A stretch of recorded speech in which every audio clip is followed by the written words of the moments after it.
Gracias por venir. No, gracias a vos, muchísimas gracias. ¿Cómo estás? Encontramos justo el lugar. Encontramos. Y acá estamos. ¿Cómo estás? Bien, muy bien. La verdad que contenta porque estamos con la organización, con el movimiento, estábamos tratando de ver cómo planteamos el tema del trabajo comunitario y del salario para las cocineras, sobre todo. Y hoy tuvimos una formación que nos viene muy bien para pensar, repensar y reescribir el proyecto. ¿Cómo te gusta presentarte? A mí en general en este espacio me gusta preguntarle a quienes vienen, de invitados a invitadas, que como que se autopresenten y no leer todo lo que aparece en internet. Sí, yo me gusta que me presenten o me gusta presentarme como una vecina de un barrio, de Barrio Chalet, de la ciudad de Santa Fe, sobreviviente de la inundación del 2003, sobre todo porque me parece que es algo para destacar, mamá, madre de Joaquín, y referenta de un movimiento social en la Argentina que para mí es muy importante porque condensa todo lo que yo pensé durante mucho tiempo y lo encontré justamente en La Poderosa. ¿Qué pasó en abril? Te paso el mate. ¿Qué pasó en abril del 2003 en Santa Fe para quien no conoce lo que fueron aquellas inundaciones y toda esa tragedia? Sí, Santa Fe, un 29 de abril del 2003, se transformó en un caos. Yo vivía donde vivo ahora, que es ahí en Barrio Chalet, a 2 cuadras de la cancha del glorioso Colón, de la gloriosa cancha de Colón. Vos sos hincha de Colón, Y ¿no? obviamente, hincha de Colón desde la cuna. Y un 29 de abril el agua empezó a ingresar por una obra inconclusa que había sido inaugurada por Carlos Alberto Reutemann, pero en realidad no existía, a 8 kilómetros de mi barrio. El agua empezó a ingresar, a inundar barrios, hasta que llegó a Chalet y bueno, fue una situación muy crítica, muy dolorosa, de mucho espanto, y desde ahí yo aprendí mucho lo que es defender el barrio, defender la casa, defender la historia, y me convertí en ese momento en una luchadora social. ¿Qué te sucede con el haberte convertido sin, entiendo, haberlo querido? Digo, porque fue justamente por aquellas inundaciones y desde entonces sos una referente villera de todo el país y todo lo que pasó en Santa Fe fue como un hito en la historia argentina. ¿Qué pasó desde entonces en estos 22 años? Que aparte estamos hace un par de semanas en un nuevo aniversario, hace justo un mes. Sí, lo que pasó es como que se metieron con mi barrio, ¿no? Se metieron con mi casa. Eh, el mismo día, ese mismo 29 de abril, vos no dimensionás cuáles son las causas, quién fue el responsable. No. Ahí lo que dimensionás es el horror, la situación, la desesperación de tener que buscar dónde ir, salir de ahí, avisarle a tus vecinos que salgan, que no entendían nada porque no hubo voz de evacuación, o sea, los gobiernos ni municipal ni provincial nos dijeron que salgamos, sino que al contrario, la voz del intendente Marcelo Álvarez en ese momento dijo: quédense, no salgan porque en realidad van a generar más inconvenientes afuera que adentro, o sea que nos metió adentro de las casas. Y al meterse con mi barrio, es como que sacaron algo que yo ya tenía, porque mi viejo, el Horacio, fue sindicalista, un tipo que peleó mucho por los derechos de los trabajadores y las trabajadoras en ese momento que hace, en 1950. Mi viejo era trabajador eléctrico, de la electricidad, trabajaba en agua y energía, y yo había visto todo el tiempo a mi papá peleando por los derechos de sus compañeros. Y eso también me sirvió para salir a luchar, ¿no? O mi vieja que siempre le abría la puerta a los vecinos que por ahí no tenían para comer y los sentaba en la mesa con nosotros y les servía un plato de comida. Digamos que siempre se mamó la lucha y la solidaridad en mi familia y en mi casa. Y es la misma casa en donde vivo, es la misma casa donde me inundaron, la misma casa que significa mucho más que una pared y un techo, sino que significa la historia de un barrio, la lucha de mi mamá y mi papá que no habían terminado la primaria no habían terminado, no la secundaria, la primaria. Mi viejo tenía segundo grado y mi mamá no había hecho la primaria, la terminó a los 60 años, yo la ayudé y ahí se recibió de primaria. En una época en donde la Argentina tenía movilidad de clase. ¿no? Donde mi viejo y mi vieja, sin haber estudiado, tenían un trabajo, ese trabajo le posibilitó una vivienda, una casa. La casita donde yo vivo, en Barrio Chalet, es un chalecito del plan Eva Perón. Y para la clase trabajadora eso tiene un símbolo muy fuerte. Entonces, bueno, estos dos viejos habían luchado mucho por esa casa significaba mucho para mí, y la inundación se mete, digamos, con algo que era muy, pero muy, muy íntimo, muy cercano, muy valioso. ¿Cómo fue el proceso de reconstrucción, no solo en términos literales de materiales, sino más la reconstrucción comunitaria después de las inundaciones? Digo, por ejemplo, y vos me corregirás, pero está esta ley que lograron de pueblo inundado, la ley provincial. ¿Cómo fue todo el proceso posterior a aquellas inundaciones? Sí, fue larguísimo, ¿no? Porque en principio fue reconstruir la casa, reconstruir el barrio, que fue bastante difícil, ¿no? Porque son momentos de mucha confusión. La inundación del 2003 lo que provocó en la ciudad de Santa Fe es que 130.000 santafesinos, o sea, la tercera parte de la ciudad, saliera de sus barrios. Ahí nos conoce la otra parte, la ciudad seca, que es la ciudad también con un poder adquisitivo más alto, que es la que nos rescató, en definitiva, la que nos salvó de esos momentos duros. Y después reconstruir el barrio, recordemos que era 2003, nosotros veníamos de la crisis del 2001, 2003 son las elecciones, 2 días antes de la inundación, o sea, el 27 de abril del 2003 está la elección a presidente, donde sale Néstor Kirchner y Menem. Menem gana, pero había balotaje, entonces, y ahí se baja y Néstor Kirchner termina presidente con un 22%. O sea, si pensamos los barrios en la ciudad de Santa Fe, venían realmente, estábamos tratando de salir de la crisis. También hay que entender la composición de esos barrios. Éramos muchas trabajadoras y trabajadores cuentapropistas. Yo era peluquera, o sea, la economía popular funcionaba para sobrevivir, ¿no? Estaba el zapatero, el verdulero, el carnicero, el plomero, todos los que tuvimos que salir de la ciudad, salir de nuestros barrios a la ciudad para que la ciudad nos vea, porque no nos veían antes, ¿no? Entonces,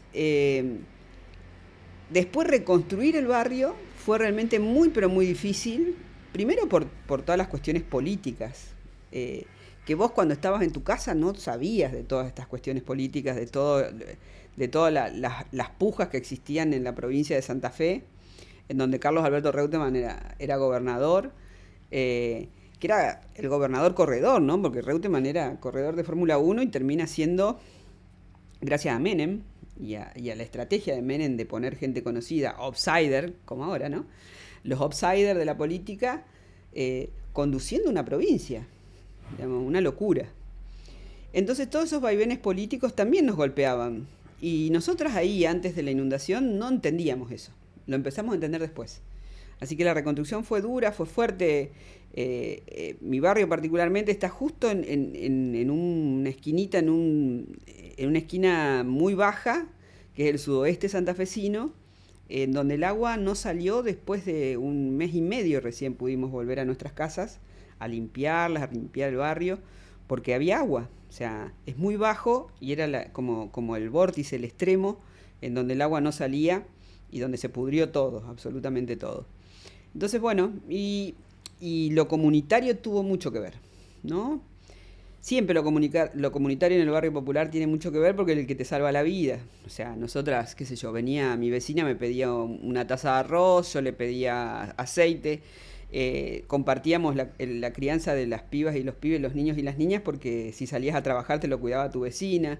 O sea que teníamos mucho de comunitario. Y la inundación, lo que hizo la reconstrucción, fue unir esos lazos, enlazarnos más y estar como, no sé, me parece que nos cuidamos entre todas y entre todos porque justamente el gobierno era el que te había mentido, ¿no? Así que había como que defenderse de algo que nosotras estimábamos que eran esos que no nos habían evacuado en el momento más crítico. Como te conté, yo milito en temas ambientales y justo estamos hace un par de semanas con las recientes inundaciones de Campana, Zárate y distintos barrios del conurbano bonaerense. Hace 2 meses y pico lo de Bahía Blanca. Vamos teniendo, lamentablemente, en la historia de Argentina más ejemplos de este tipo de situaciones trágicas. Y si algo lamentablemente sabemos es que van a seguir ocurriendo por lluvias más intensas y demás. ¿Cómo ves vos ese tema desde las villas y asentamientos en los que desde la Arganta laburan y militan, viendo que el panorama es ese por delante? Sí, es que tenemos que hablar mucho, todo el tiempo tenemos que hablar para estar muy atentos. El tema de las lluvias, el cambio climático realmente es algo que está hoy muy presente y que nos hace sufrir muchísimo, ¿no? Porque los que más sufren en momentos de crisis climática somos los barrios populares en toda Latinoamérica, digo, porque no hubo solamente eventos climáticos en Argentina, sino que en Brasil, que se suceden y se ven cotidianamente, inclusive en Europa, ¿no? Bueno, esto que llueve, no sé, más de 400 milímetros en 5 o 6 horas, realmente no hay ciudad que hoy esté preparada. No estaban preparadas antes para menos lluvia, menos están preparadas ahora. Me parece que lo que nosotros necesitamos activar fuertemente es que la gente entienda cómo está el territorio, ¿no? Que sepa qué hay debajo de su piso, de su calle, que entienda cómo son los desagües, de que si hay un plan maestro, porque todo eso lo aprendimos nosotros después. O sea, cómo se licitan las obras públicas, quiénes ganan las obras públicas, porque también eso va denunciando inclusive la corrupción que hay en los gobiernos al respecto de los planes de desagüe. Y después entender, ¿no? Que por qué vivimos donde vivimos. Me parece que esa es una de las preguntas que nos hacemos siempre en las asambleas, inclusive para rescatar la historia de cada una, ¿no? ¿Por qué fuimos a vivir al barrio en donde estamos viviendo? Mis viejos cuando llegaron a Chalet, y ahí construyeron una casa que fue un plan hipotecario, o sea que el gobierno los habilitó a vivir en ese lugar. Y también los habilitó algo que nosotros tenemos muy en cuenta, que es el ferrocarril. Los ferrocarriles en una época en la Argentina se ponían en lugares altos, ¿no? Y nosotros tenemos, yo a 5 cuadras de mi casa tengo el ferrocarril Mitre, ¿no? Una estación. O sea que en el año 1940-49 se hizo un terraplén que nos defendía del salado, ¿no? Que es el terraplén Irigoyen en Santa Fe. Una obra bien hecha, como es el puente carretero que une Santa Fe y Santo Tomé. Digo una obra bien hecha porque no eran obras corruptas en ese momento, ¿no? Eran obras que se hacían realmente para lo que decían que se hacían, o sea, para defenderte del río. Después vino otra obra que es la Circunvalación Oeste en Santa Fe, que es la que nos inunda. La Circunvalación Oeste se hace para sacar los granos o los cereales al puerto, más rápido, o sea, para que lleguen al puerto de Rosario. Y esa obra es la que genera todos los inconvenientes porque como los barrios en el oeste son más bajos, ¿no? Vos tenés el este y el centro así, y cuando llegás al oeste baja. Al estar la circunvalación, lo que te hace es que el agua no salga y vaya a reservorios, digamos, naturales, que es la tierra que chupa el agua, que es lo que necesitamos. Y después se fueron haciendo, digamos, la Argentina se convirtió en producir monocultivos. Y eso afectó muchísimo la tierra y la absorción de la tierra. Entonces, hoy tenemos ciudades cada vez con más construcción, que eso te permite menos absorción.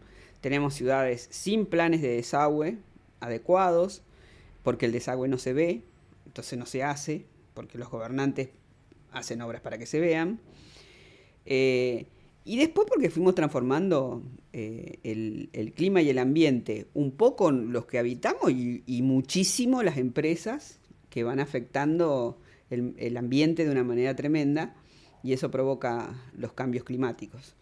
Entonces, en principio lo que tenemos que hacer es preguntarnos, ¿por qué vivimos? ¿Por qué yo vivo en Chalet? ¿Por qué mi vecina de La Matanza vive en el barrio donde vive. Por lo general porque somos empobrecidos, porque venimos del campo.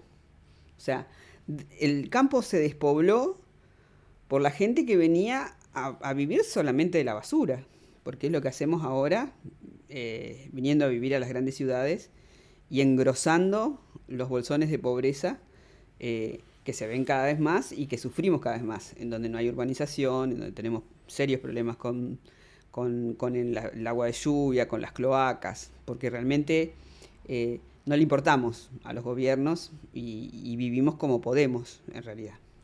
¿Qué crees que hay que hacer para que esas políticas que recién vos decías son invisibles en muchos aspectos, porque no hay una cinta que cortar, me animo a decir, sucedan? Sobre todo cuando sabemos que esas políticas pueden prevenir no solamente muertes, sino inclusive a quien solo le interesa la plata, ya que ahora está tan de moda hablar de plata, prevenir pérdidas económicas, que es lo que termina pasando también en cada inundación, no solamente pérdidas de vidas humanas y de familias que se rompen, sino también en pérdida económica. Sí, nosotros aprendimos después del 2003 que las inundaciones son un negocio, en realidad. Cuando en el 29 de abril del 2003, Reutemann a la tarde, a las 18 horas, nosotros nos empezamos a inundar, inclusive el lunes empezó a ingresar el agua, pero el martes a la tarde ya el agua había recorrido más de 40 barrios. Y Reutemann firmó un crédito, pidió dinero, inmediatamente en el mismo día. Entonces ahí empezamos a aprender que las inundaciones son un negocio para los gobernantes. Pedir crédito y endeudar a la provincia, a las provincias, a los municipios o a la nación, es un negocio de algunos gobernantes. Entonces me parece que la participación ciudadana es la que tenemos que tomar. O sea, no dejarle en manos de otro la vida de uno. Me parece que eso es fundamental. Entonces y construir otra democracia, digo, ¿no? Porque la democracia hoy creo que lo que está en juego es esa participación que deja que otros hagan por vos. Cuando otros hacen por vos, seguramente puede correr el riesgo de que hagan para ellos mismos, ¿no? Solo para ellos, sin un fin social. Entonces, bueno, tenemos que tener mucho cuidado a quién elegimos. Y después, mucha participación en los actos públicos, ¿no? Nosotros aprendimos después del 2003, nosotros íbamos a todas las licitaciones. O sea, cuando licitaban una alcantarilla, nos íbamos hasta la casa de gobierno y nos quedábamos ahí, abrían los sobres y empezamos a ver que siempre las mismas empresas ganan las licitaciones. Y eso en todo el país, ¿no? O sea, hay gente que se llena de guita con la obra pública. Y los gobiernos, algunos son más permeables a algunas empresas o algunas UTE, que es esa unión transitoria de empresas, que ganan todo. No sé, yo soy de Santa Fe y cuando venía a Buenos Aires veía cómo cambiaban las veredas, ¿no? Las veredas. Y después ibas a Santa Fe y estaban los mismos mosaicos. O sea, es un negocio en todo el país. O sea, el que vendía esos mosaicos se llenó de plata, digamos. Ahora, hay un hilo conductor en la Argentina al respecto de la obra pública, ¿no? Porque Gualtieri, que era el empresario que no terminó la circunvalación oeste, que es la que nos inundó en Santa Fe, era el constructor de Duhalde. O sea, hacía las obras de la provincia de Buenos Aires. Y estaba en Santa Fe y había hecho esa obra. Entonces me parece que hay un hilo conductor en donde nosotras y nosotros quedamos como muy expensas pensando lo que nos pasa, pensando en cada uno, mientras otros están haciendo grandes negocios. Entonces me parece que hay que observar mucho, mucho, detenidamente, acá en la ciudad de Buenos Aires. El subte ese que lo venden como que lo hicieron. Hay gente que debe estar convencida que eso está hecho. Es una foto, es una maqueta. No que aparte dicen chiquito, esta imagen fue creada con inteligencia artificial. El otro día lo vi en un cartel y dije, es delirante. ¿Cómo puede ser que la gente elija un jefe de gobierno o legisladores de ese partido político? Nada más que porque te venden una foto, te venden una obra que no hicieron. O sea, no sé, me parece que nos falta muchísimo despertar a lo que es la política e involucrarnos mucho más a las ciudadanas y a los ciudadanos. Me parece que es como es el secreto. Vivas donde vivas y sobre todo si vivís en barrios populares. O sea, no le dejes a otro que haga de tu vida un desastre. ¿Y sentís que como sociedad nos estamos involucrando cada vez más? ¿O que al Mm. contrario hay como una apatía y una falta de involucramiento por distintos motivos y por un cansancio acumulado en muchos Sí, hay sentidos? apatía, eso es tremendo, es muy doloroso, porque vos ves cada vez menos gente va a votar, cada vez ganan personajes que hacen de la política un juego. La política no es juego, en la política se va la vida de las personas. Si vos cometés un error como el que cometió Reutemann en un crimen hídrico que implicó que 158 personas se murieran a consecuencia de esa inundación o que 23 se mueran ahogadas. Eh, y eso también es algo que tenemos que lograr. Nosotros el punitivismo no nos gusta, a mí no me gusta ser punitivista, o sea, no me gusta la gente en la cárcel, porque creo que la cárcel genera otras cosas, no te regenera, sino que te hace mal. Pero sí hay que ponerle un tope a aquellos que gobiernan mal. Porque acá no pasa nada, o sea, gobierna quien gobierna, hacen desastres y no pasa nada. Y el Estado, lo que aprendimos también, es que el Estado tiene continuidad jurídica. O sea, nadie viene y dice, el que vino atrás hizo tales desastres, nosotros, o lo dicen de boca, ¿no? Ah, la década ganada, perdida, qué sé yo. Eh, lo dicen de boca, pero no hacen, no auditan todo eso, toda esa guita que entró, en qué se gastó, cómo se gastó. Es largo, porque la verdad que gobernar no es para cualquiera, por eso hay que ser muy responsables a la hora de elegir. Y la gente está cada vez más apática, no quiere participar porque ve que siempre pasa lo mismo. Y la verdad que sí, cada vez participamos menos y sí, siempre va a pasar lo mismo, que es que nos caguen históricamente todos los que gobiernan. Hace poco cumplimos 40 años del retorno de la democracia y vos recién hablabas de como nuevas democracias. Si tuvieras que pensar, que soñar un poco en términos de los 40 próximos años de la democracia argentina, ¿qué te imaginás? ¿Qué te gustaría soñar para esos 40 años de acá en adelante? Y que los que participen en política y las que participen sean las protagonistas de las historias en los barrios populares. Yo sueño con candidatas y candidatos de los barrios populares que discutan política grande, eh, que puedan estar en el Congreso, porque viste que los pobres no estamos en todos lados.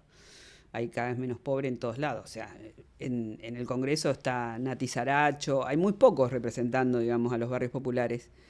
Eh, y me parece que somos lo que tenemos que generar esas condiciones para cambiar de verdad. Porque vivimos en un país, en una Argentina, en donde hay 50% de pobreza. eh, y donde hay más de 6.000 barrios populares. Y donde la falta de urbanización es la que genera todo esto que hablamos al respecto de las inundaciones, eh, del mal vivir. Creo que los protagonistas del cambio tienen que ser aquellos que vivan en esos lugares porque somos los que conocemos realmente la situación. Hoy hablábamos, por ejemplo, de las cocineras comunitarias. ¿Cómo vos le haces entender a un funcionario lo que es el trabajo de una cocinera comunitaria, de alguien que trabaja en un comedor, si nunca trabajó ahí?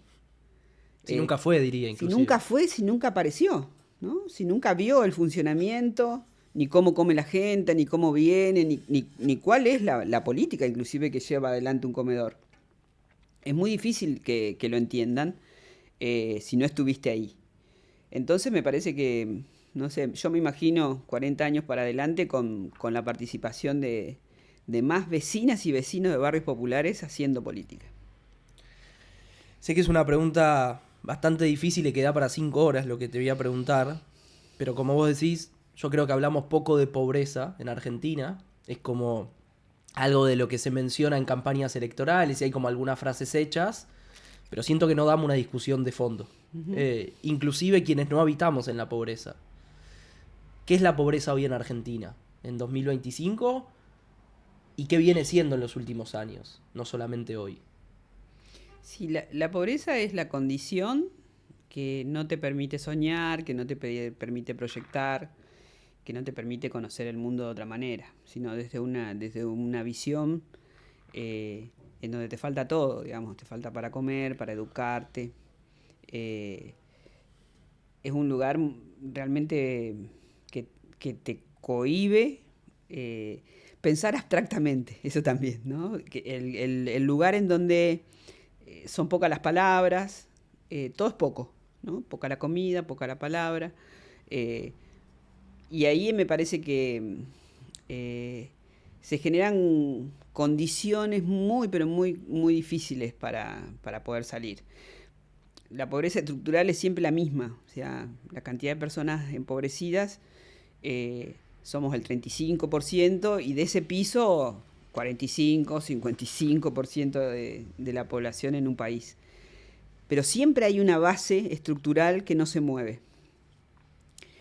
Y esa no te permite soñar. Cuando yo trabajo mucho con jóvenes, con juventudes, porque me parece que es fundamental pensar la vida desde las juventudes y darle cabida a que hablen, que discutan, que se diviertan, que hagan lo que quieran hacer. Pero en la pobreza de esas condiciones no están. No, un pibe o una piba no tiene ni las condiciones materiales, o sea, no tiene una casita en donde pueda tener un espacio para jugar. No, viven en forma hacinada, comen, duermen en el mismo ámbito, en el mismo lugar, en la misma habitación. Y eso te cohíbe mucho la cabeza, el cerebro, digamos, no podés soñar. Es muy difícil soñar en pobreza, es muy difícil pensar el futuro en pobreza. Y me parece que hay muchos gobiernos que se valen de eso, ¿no? Justamente de esa gente que no le permitieron pensar o tener proyecto para seguir encumbrados en el poder, ¿no? Sobre esos pobres. Imagino que relatos e historias de vida has conocido cientos o miles en estos años de militancia. ¿Hay alguno o alguno que te haya quedado, sobre todo de pibes o pibas, digo, chicos, que te haya quedado especialmente guardado contándote quizá de algún sueño que tenían o que tienen y que en parte por su condición de vivir en la pobreza no lo pueden transitar? Sí, a veces sinceramente es muy difícil soñar en pobreza, pensar el futuro, por eso no hay, lo que hay es el presente hoy es mucha explotación laboral y mucha explotación para venta de drogas, digamos. O sea, en realidad lo que hacen es usarlos para vender. Primero entran consumiendo y después salen vendiendo. Y ahí se achica mucho más el panorama, porque no es la libertad de fumarte un porro en la esquina o en la plaza o en tu casa, sino que si un pibe o una piba fuma un porro en un barrio popular es un criminal que a la semana, es visto como que a la semana ya sale a matar, digamos. Entonces, es muy difícil. Te decía que hablaba con los pibes y los pibes no saben abstraer, o sea, no tienen esa posibilidad. La abstracción es un mecanismo mental difícil, porque el que la tiene ya lo tiene y no se da cuenta, que lo tiene y ya está. Pero el que no la tiene es realmente, vos ves como esas personitas no pueden soñar qué hacer, porque están atrapados, o sea, son guetos, en realidad los barrios populares muchas veces se convierten en guetos en donde los pibes siguen dando vuelta por los mismos lugares hasta que terminan o presos o muertos, porque no tienen la posibilidad de salir a estudiar, a conocer otro mundo, otra gente. Yo la verdad que agradezco muchísimo a mis compañeras de secundaria. Yo tenía compañeras de secundaria que eran más ricas, yo iba al normal de Santa Fe, eh, y me enseñaron otro mundo, me trajeron a Buenos Aires, yo recorría, veía museos, teatros, pero si no los convidan a los pibes con eso, que por lo general no pasa, y la verdad que los chicos no conocen más que las esquinas de su barrio, los pasillos de su barrio, los tiros en su barrio, su mamá y su papá que optan por el alcohol porque la situación económica es una mierda, eh, y que salen a trabajar, vuelven, o sea, no hay mucha alegría, sí tienen mucha alegría cuando juegan al fútbol, encontrarse en el potrero creo que es una salida, todos están felices cuando están jugando a la pelota, hasta las pibas hoy muchísimo, me parece que ese es un escape, pero después no hay, el futuro se terminó ahí, digamos, es muy corto, y es lamentable realmente que los pibes y las pibas no puedan tener la posibilidad de soñar, de generar otros mundos, porque realmente se les termina ahí y no tienen ni siquiera palabras para describirlo. Para quienes no nacimos en la pobreza y quienes no vivimos en contexto de pobreza, que honestamente creo que más allá de que escuchemos, nunca la vamos a entender. No. ¿Qué crees que podemos hacer para tratar de construir, me sale decir, algunos puentes entre contextos y realidades tan distintas, queriendo que estemos todos mejor, pero también reconociendo que nunca vamos a estar en esos zapatos? No sé si me explico. Es más una idea, una pregunta, es todo junto al mismo tiempo. Sí, yo creo que, a ver, la militancia de los 70, de los pibes, de los adolescentes o de la juventud de los 70, que era juventud universitaria, que eran el obrero estudiante, esas posibilidades de mundo de los 70 en la Argentina, que llegaban a los barrios populares a militar, ¿no? Acompañar esos procesos de pibas y pibes que por ahí no tenían las posibilidades de poder soñar, y lo convidaban y de ahí salían cosas muy interesantes, muy importantes, más que interesantes, importantes para los barrios populares, para las villas. Bueno, eso me parece que hoy es necesario, es muy necesario. Muchos se preguntan dónde están las juventudes hoy, están detrás de las pantallas, está primando el individualismo, y nosotros apostamos a otra cosa, a ese acompañamiento. Nosotros necesitamos que esas juventudes, que por ahí, porque digo, nacer de un lado o del otro lado de la pobreza, de la línea esa de la pobreza, que la marca la pobreza, vos cuando nacés no sabés dónde vas a caer. Pero bueno, si caíste en el lugar en donde tenés algunas posibilidades, tenés garantizada la comida, tenés garantizada algunos derechos, ojalá que puedas crecer y que puedas acompañar a otros a crecer, ¿no? Me parece que necesitamos eso y necesitamos acompañar a las vejeces, porque hoy los jubilados y las jubiladas la están pasando recontra mal, y me parece que esa juventud puede acompañar a esos viejos y esas viejas. No solamente en el reclamo, para hacer trámites, muchas cosas que las viejas y los viejos no saben hacer o no pueden hacer. Y también acompañar a esas juventudes a que puedan ir al teatro, puedan ir al cine, puedan salir un poco de su barrio y conocer, digamos, lo que pasa en sus ciudades de otra forma. Me parece que el acompañamiento de aquellos que tienen esas necesidades básicas más tranquilas, más satisfechas, pueden estar tranquilamente en los barrios populares haciendo cosas, qué sé yo, en un apoyo escolar, en un comedor, prestar un poquito de tiempo. El tiempo es muy valioso, ¿no? Porque el tiempo es guita en el capitalismo, y sabemos que una persona de clase media, si puede tener un poquito de tiempo y acompañar un proceso, acompañar un grupo, acompañar a unos a jugar al fútbol, acompañar, eso para nosotros es un montón.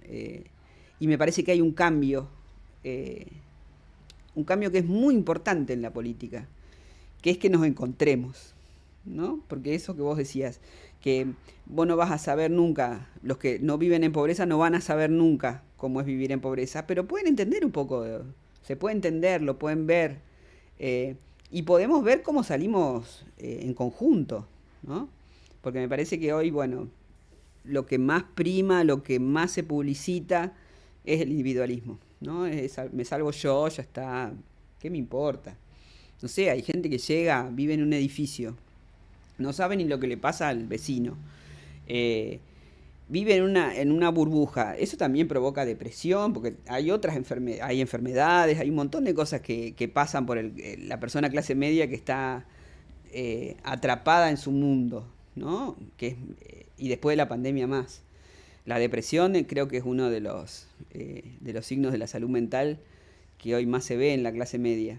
Y bueno, y eso también podría tener una solución, podría tener una respuesta acompañando a otros. Parece que también hay mucho miedo, ¿no? Hay un común desconocimiento de los barrios populares, de las villas, en donde la gente tiene miedo. Tiene miedo porque obviamente el que la vendió, el que la contó, fueron los medios hegemónicos de comunicación que te dicen, sí, se cagan a tiros, son todos unos delincuentes. No, hay un montón de vida en las villas que no tiene nada que ver con eso. eh, y que se necesita que se unan esos mundos. Me parece que juntar esos mundos, eh, siempre es un desafío juntar la clase media, junto a los sectores empobrecidos. Me parece que ahí aprenderíamos mucho de los dos lados. Siento que en el último tiempo nos estamos encontrando cada vez menos, en parte porque acceder a ciertos lugares se puso cada vez más costoso. No sé, pensaba recién en la cancha. La cancha para mí antes era un gran lugar de encuentro de distintos contextos socioeconómicos. En la popular tenías al de clase media, con el laburante que quizá no llegaba a fin de mes, pero que era su alegría semanal. Y últimamente la cancha se puso cada vez más cara. Por ende es más difícil quizá para un padre o una madre ir con sus pibes. Pienso en recitales, que también se pusieron más caros. Como distintos consumos y momentos donde compartimos un disfrute colectivo, se puso cada vez más difícil en barrera de compartir y encontrarnos. No sé, tengo como esa sensación, la vengo hablando mucho con una compañera de militancia, esto de ya no hay espacios de encuentro entre gente de clase media y gente que viva en una villa o un asentamiento. Y pienso, y es como una pregunta, pero te socializo el pensamiento, cómo generar esos nuevos espacios de encuentro, sobre todo porque me preocupa que tanta digitalidad, tanto teléfono, nos está alejando en general de la presencialidad. Tener esta conversación en persona, mirándonos, sin agarrar el teléfono, mirándonos a los ojos, es casi que delirante hoy en día, no sucede, es una excepción. Sí, sí. Y digo, creo que nos debemos más espacio de encuentro presencial. Sí, creo que, y de unión, ¿no? Porque nosotros, por ejemplo, en las asambleas, una asamblea semanal es eso, ¿no? Es encontrarte, es mirarte, es hablar sobre los problemas del barrio, ver cómo lo resolvemos, es ver, qué sé yo, todos los quilombos que tenemos, qué hacemos. Nosotros tenemos y tenemos una necesidad, digamos, de encuentro. Por eso La Poderosa tiene una vez por semana se encuentra virtual y una vez por semana y a los 15 días se encuentra presencial, digamos, porque necesitamos. Y vienen compañeras y compañeros de todo el país, digamos, a encontrarnos para pensar la política.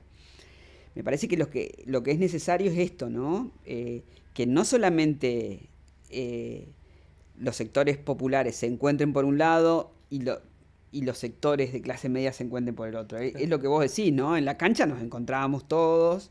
Yo dejé de ir a la cancha cuando entendí que el fútbol era demasiado negocio. Ya era, o sea, yo que amo mi Colón, pero también empecé a entender cómo se movía económicamente y bueno, dije, esto es un negocio horrible.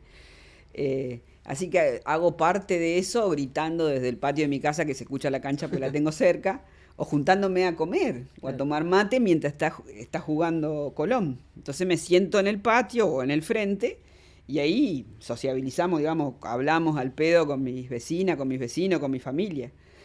Pero encontrar un punto común me parece fundamental, digamos. Que tendríamos que pensar cuál es ese lugar, porque sí, está todo más caro, es inaccesible, es todo un negocio. Las ferias populares pueden ser un lugar en donde hay encuentros de la cultura popular más, que son baratos, digamos, que son nuestros, que no necesitas pagarlos. La plaza, el parque inclusive, digo, pero depende de dónde esté esa plaza, ese parque. Sí, los trueques, mucho, en Santa Fe son enormes, los trueques que se arman en diferentes plazas, en donde la gente, qué sé yo, el shopping del pobre, el trueque. Entonces vos vas a conseguir desde un tornillo hasta una cocina, una remera, unas zapatillas, y ahí se encuentra mucho la gente, ¿no? Y nosotros tenemos trueques en donde hay gente de clase media que viene a comprar y gente pobre que vende y que va a comprar también. Esos son lugares de encuentro. Tenemos que buscar más lugares para encontrarnos. Me parece que eso también es un desafío. Los recitales, por más que sean caros, uno va, qué sé yo, ahora en Santa Fe está La Renga, sí, y en Colón, y yo veía como la cantidad de gente que son unos crotos, porque fueron 2 días antes y están acampando en el parque, en donde otros vecinos también los albergan, ¿viste? Los hacen entrar a sus casas. Bueno, esos son lugares en donde me parece que hay un dinamismo de contarnos las historias, de ver cómo vivimos, y me parece que eso es muy rico. Eso eh, y hace como base a la política, digamos, hace una buena base el compartir. Recién hablabas de que se juntan todas las semanas en las asambleas y que se juntan cada 2 semanas a discutir en la Mesa Nacional de la Garganta y a pensar la política y lo que viene por delante. ¿Qué están pensando, qué están viendo de hoy en día en un contexto particular, me animo a decir, Sí, atípico en muchos aspectos? particular, atípico, difícil, horrible, espantoso. Estamos remando en dulce de leche todo el tiempo, pero eh, no queremos perder de vista eh, el futuro, ¿no? O sea, siempre apostamos a eso, ¿no? A pensar qué podemos hacer. Los comedores hoy, los comedores y los merenderos son muy difíciles de sostener. Para eso le buscamos darle una vuelta en hacer huertas, hacerlos sostenibles, autosustentables, hacer huertas, hacer gallineros, eh, ver cómo le buscamos la vuelta a un proyecto para poder generar entonces eh, algo del alimento que comemos. Nos parece importante, mientras seguimos gestionando, porque los gobiernos son los que se tienen que hacer cargo. Eh, pensamos medios de comunicación, o sea, nosotros tenemos la Garganta Poderosa, que fue una construcción de muchos años, una construcción muy auténtica del ovillero, y ahora queremos hacer la Garganta del Planeta, o sea, porque anduvimos por Latinoamérica y vemos cómo nos pasa lo mismo. O sea, yo vivo en Chalet, pero la que vive en Cerro del Pino, en Perú, y tiene los mismos problemas que tengo yo, que no sé cuántos kilómetros hay de Chalet a Perú, a Lima, o a México. Con Teresa, en la 26 de julio, en la colonia, ellos a los barrios le dicen colonia, y una colonia cerrada en Iztapalapa, un lugar tremendamente inseguro, digo, por las formas de vida y de condiciones de vida. Y Teresa tiene los problemas muy parecidos a los que tiene Nelly en Zabaleta.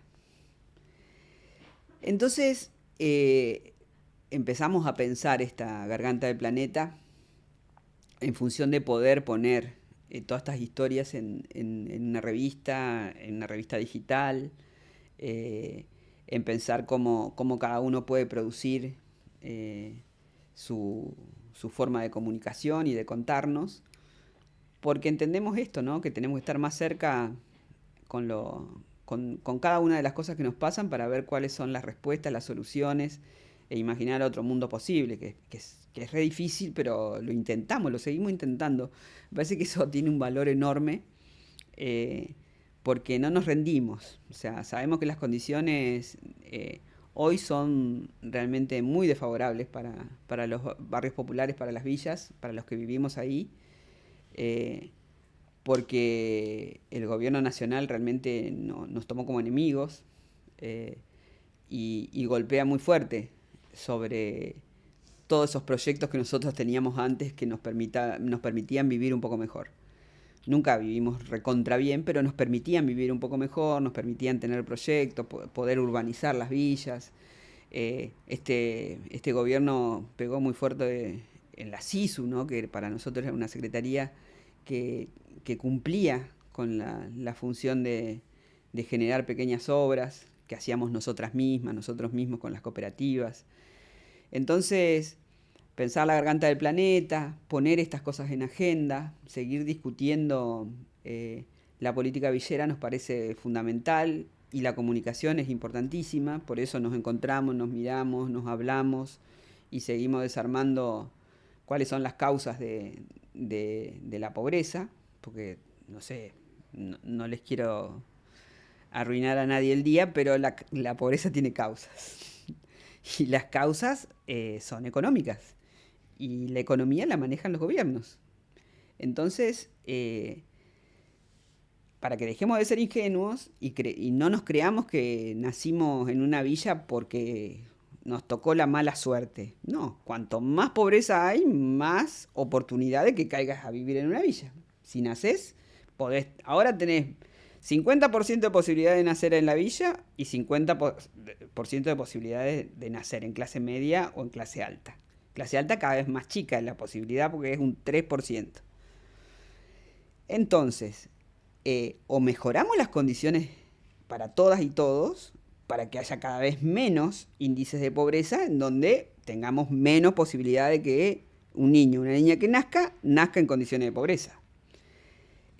Para eso necesitamos hablar, discutir, pensar, encontrarnos y no dejarnos vencer. Me parece que esa es como la gran idea o la idea que prima, porque si nos dejamos vencer realmente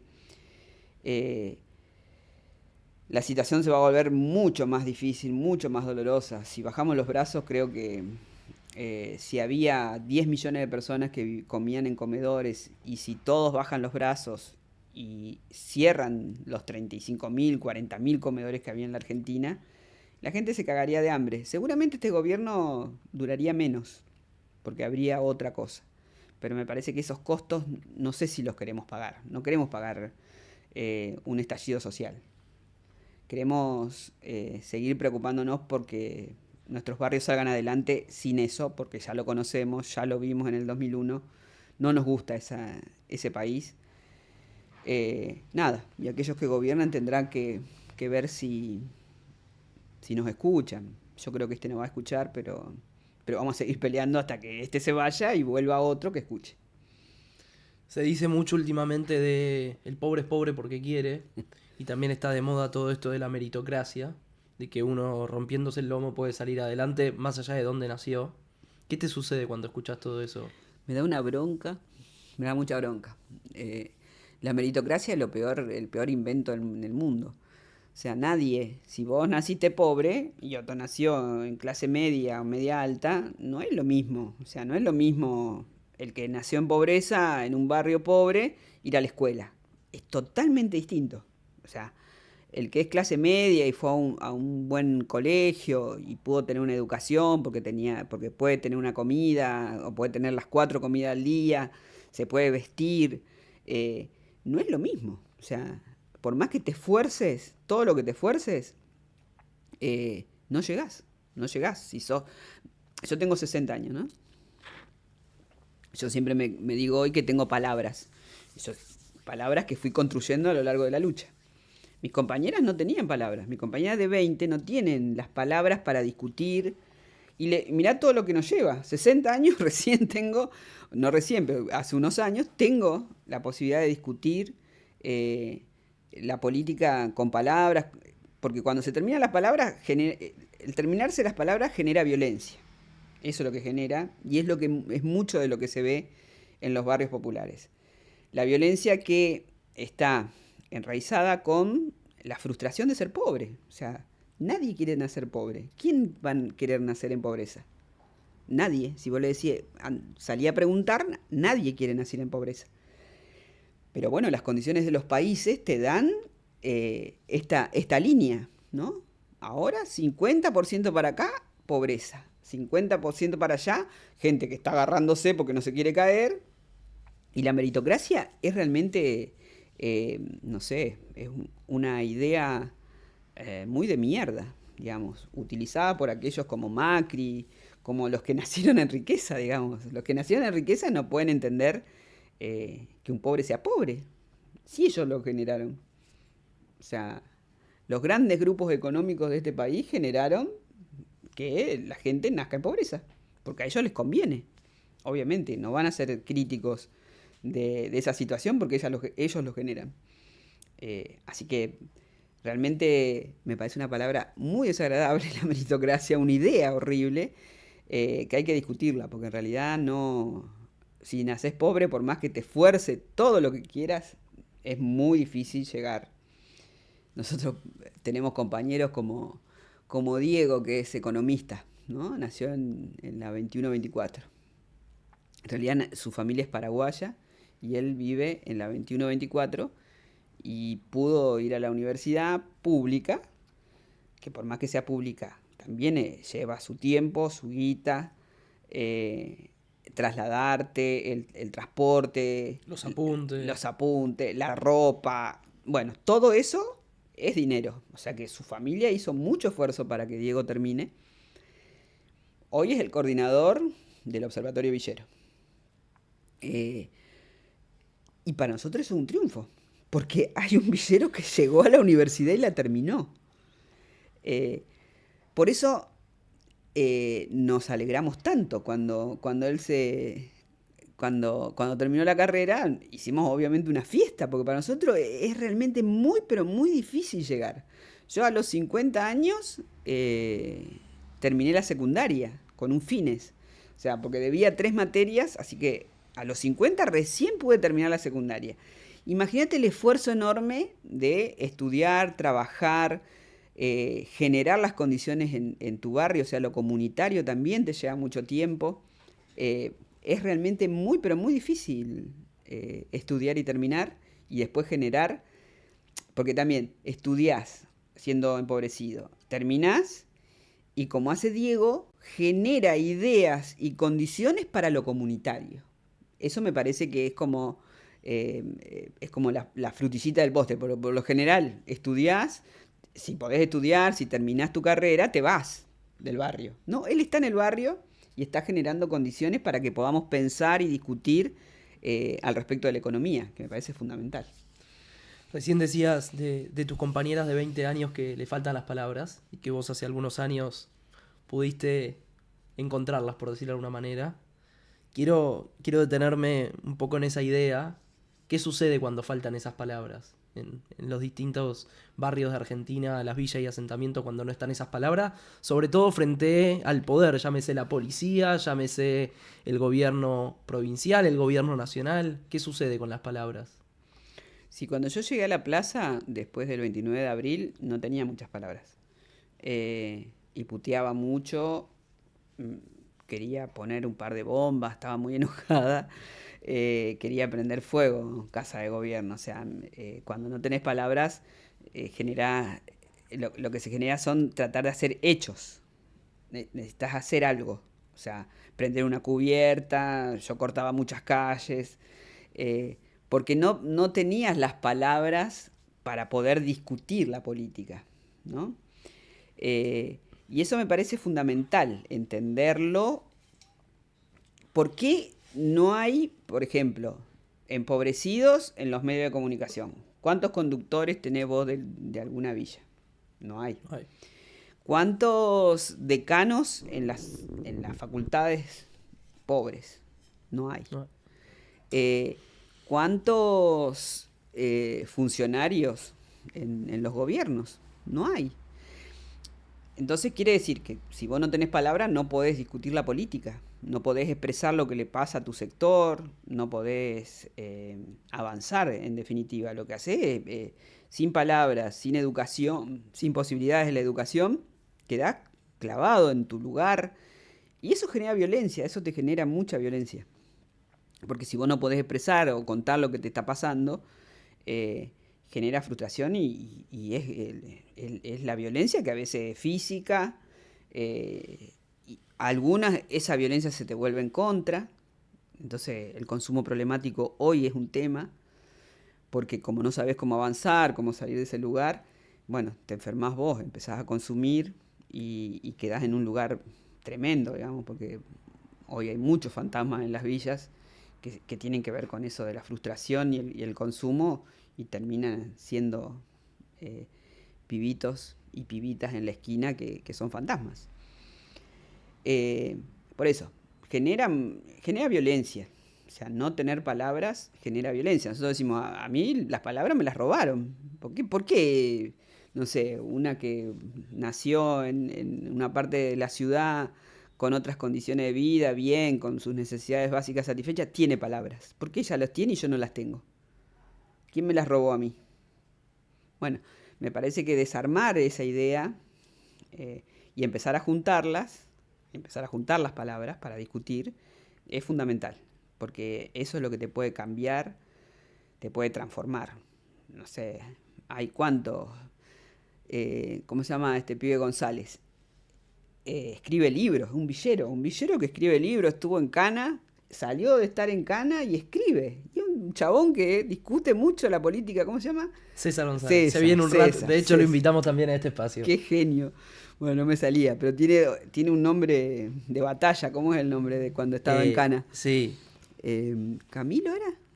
Bueno, no sé, Ahora tiene, lo vamos a buscar. sí, tiene un nombre de guerra, digamos. Lo invitamos también acá. Sí. Después César terminó siendo César González.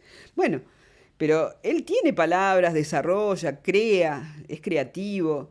Bueno, y eso también, esas posibilidades también están en el barrio popular en la medida que las des.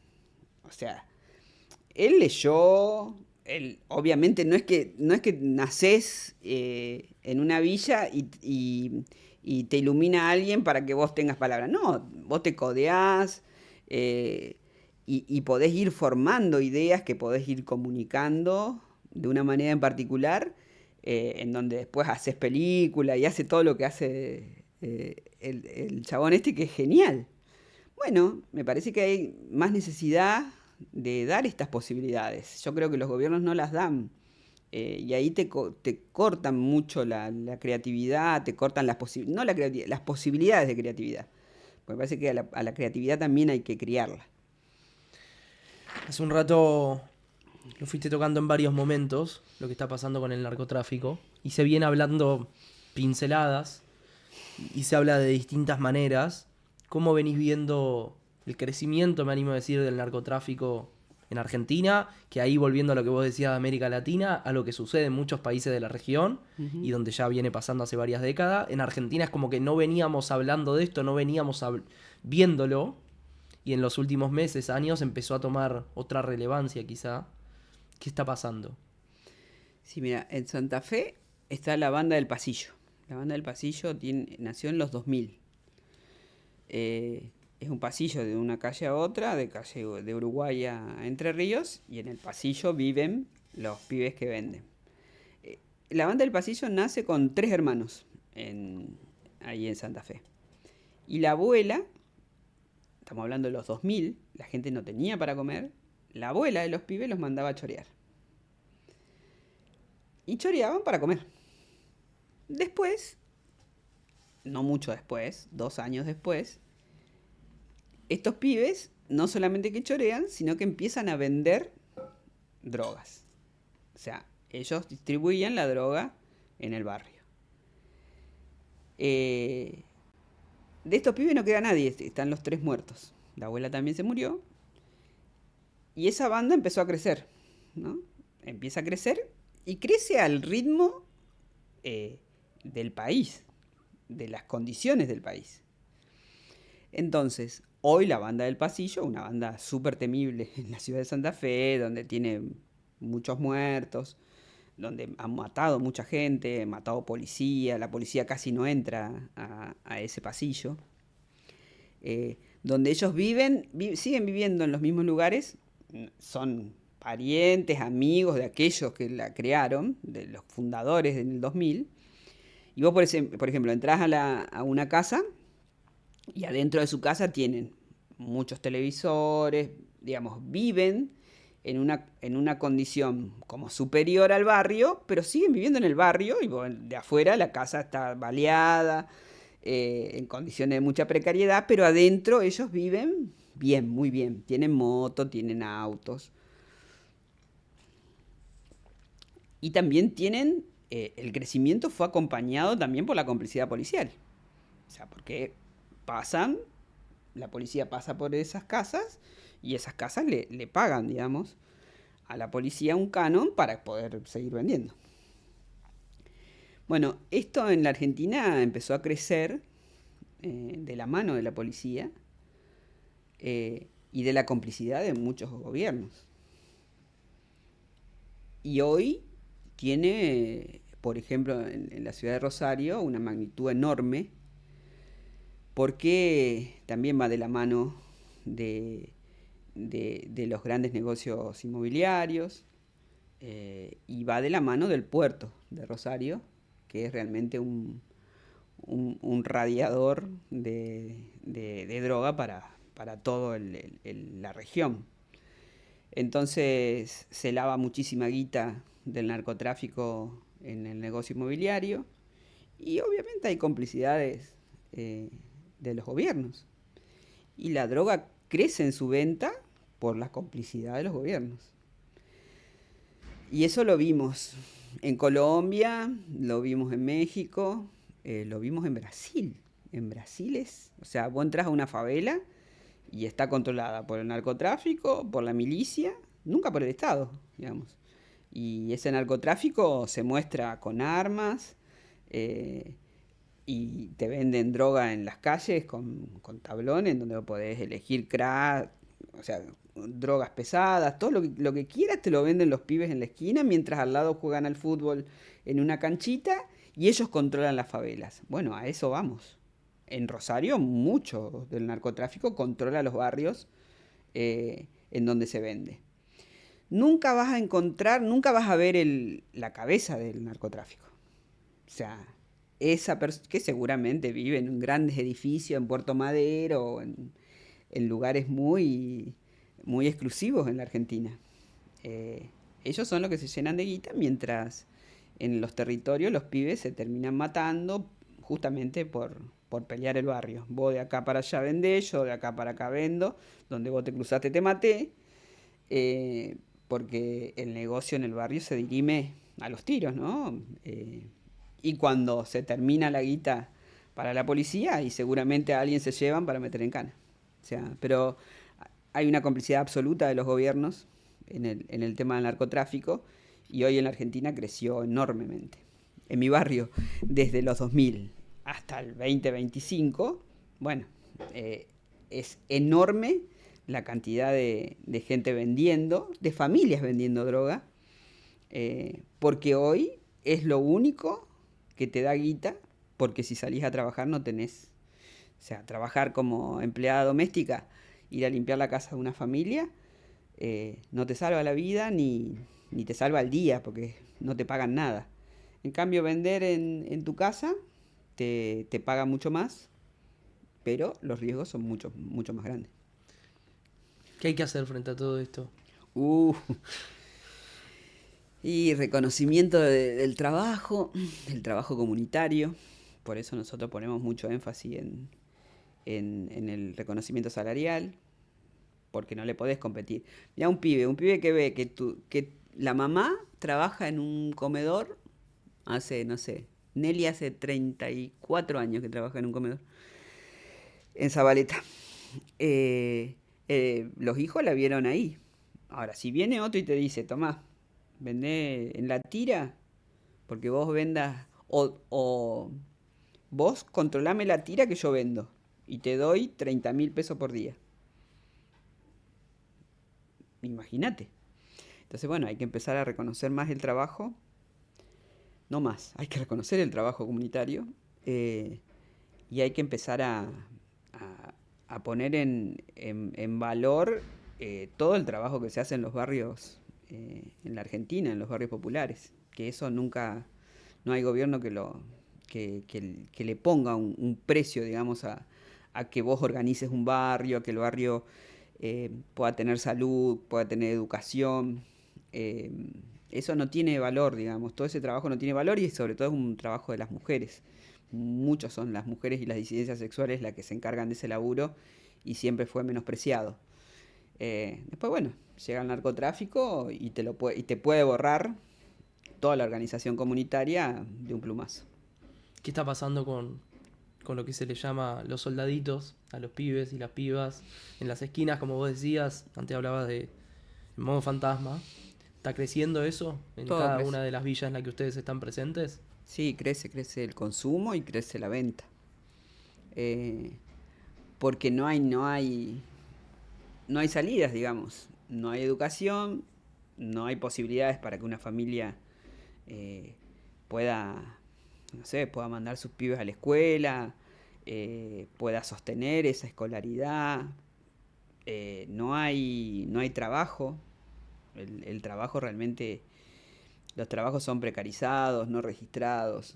O sea, los varones por lo general trabajan en la construcción, los que tienen trabajo, y las mujeres salen a trabajar limpiando la casa de otras familias. Y cada vez se paga menos, o sea, es un trabajo de explotación en este capitalismo feroz. Entonces, los pibes salen primero consumiendo y después vendiendo, y también hay como otros códigos. Ahora, el que vende o el que controla una tira, ahora no consume, ¿no? Buscan eso. Porque si vos consumís y vendés, bueno, podés generar un quilombo, digamos. Quilombo que se te vayan de las manos. Entonces ahora se elige el que no está consumiendo. Eh, Eso puede ser como interesante para los que vivimos en las villas porque vas a ver pibes en otras condiciones, si no los ves como fantasmas. Pibes que ya perdieron como el futuro, ¿no? Que están ahí dando vuelta, eh, tirados en la calle, en malas condiciones, generando inclusive quilombo permanente. Bueno, ahora puede ser que una salida sea que los pibes y las pibas que venden tengan otra forma de pararse en el mundo porque no consumen. O sea, no son buscados ahora los que consumen, sino o que consuman marihuana sí, pero si consumen otro tipo de drogas no. Entonces, bueno, y así se distribuye en los barrios populares, en las villas, los territorios. Mucho tiene que ver el fútbol también. Las hinchadas de fútbol también son las que van poniendo cómo se vende en la cancha, se vende en los barrios. Por lo general las hinchadas se parten, se pelean y hay dos fracciones. Entonces una vende de un lado, otra vende del otro y los barrios son lo mismo. Un barrio, por ejemplo en Santa Fe, la Negrada maneja una cantidad de territorio y los de siempre manejan otro territorio. Y ahí venden y eso obviamente tiene complicidad también con los clubes, porque también las dirigencias de fútbol también están involucradas en la venta de droga o el narcomenudeo. Hace un rato decías esto de en la villa es imposible soñar y los pibes se encuentran con eso a diario y la droga termina siendo uno de los escapes, así como el fútbol en el potrero. ¿Desde qué edad ves que los pibes empiezan a drogar hoy en día? Cada vez más chiquitos, sí. 7, 8, 9. Cada vez más chico, cada vez se baja más la edad. Eh, Porque están ahí, están con los más grandes, el, el pibito siempre o la pibita está como muy... Se emociona mucho por ver las cosas que hacen los más grandes, ¿no? Entonces ahí me parece que es una entrada y cada vez los perdemos más chicos. Digamos, a los 8 o 9 años tenemos nenes con problemas de consumo y no tenés nada del otro lado, o sea, no tenés... los gobiernos no tienen nada preparado para el consumo problemático de esos pibes, no, ni los hospitales, o sea, falta muchísimo, faltan para los adultos, imagínate para los pibes. Eh, y hoy también se ve mucho lo que es el vaciamiento de la salud en todos los sentidos, desde el gobierno nacional, y eso se sufre un montón, porque la verdad que en esos hospitales tenés muchísimos profesionales que antes estaban tratando de ver, de formar, de hacer, de formular algo, alguna salida, y hoy ve que están hechos mierda porque están tratando de luchar por su salario. O sea, las condiciones no son buenas en ningún sentido.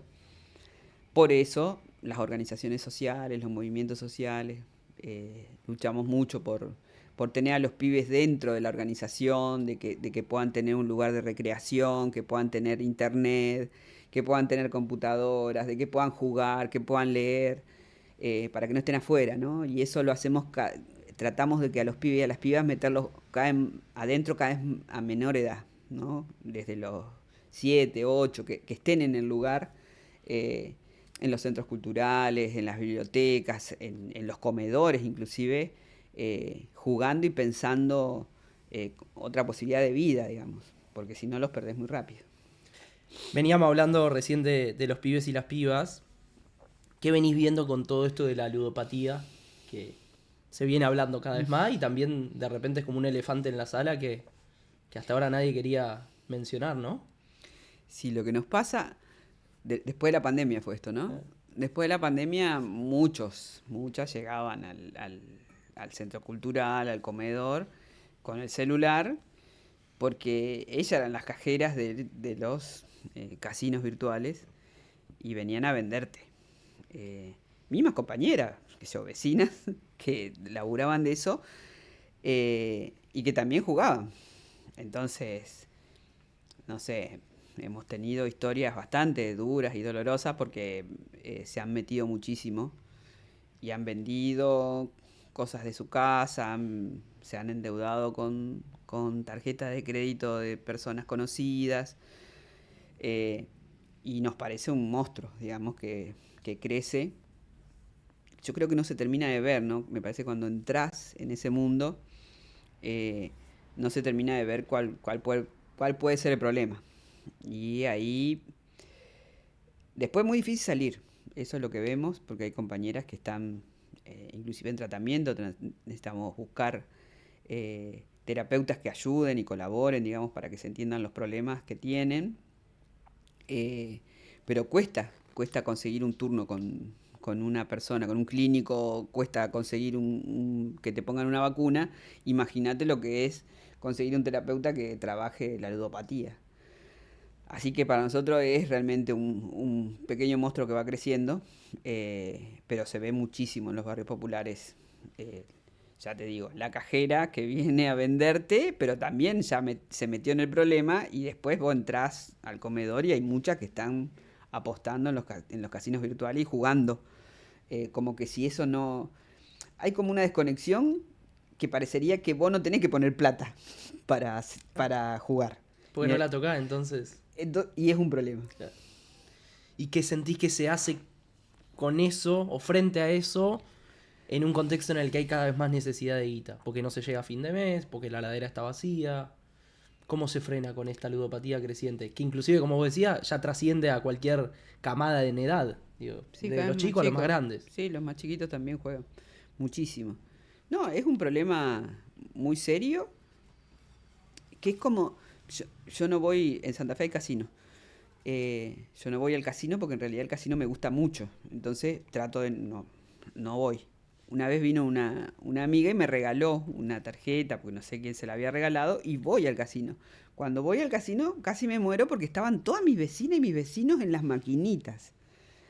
Eh, como, no sé, es como un sueño, como querer llegar a zafar de todas las deudas, porque realmente la situación de endeudamiento que hay en los barrios populares es un infierno.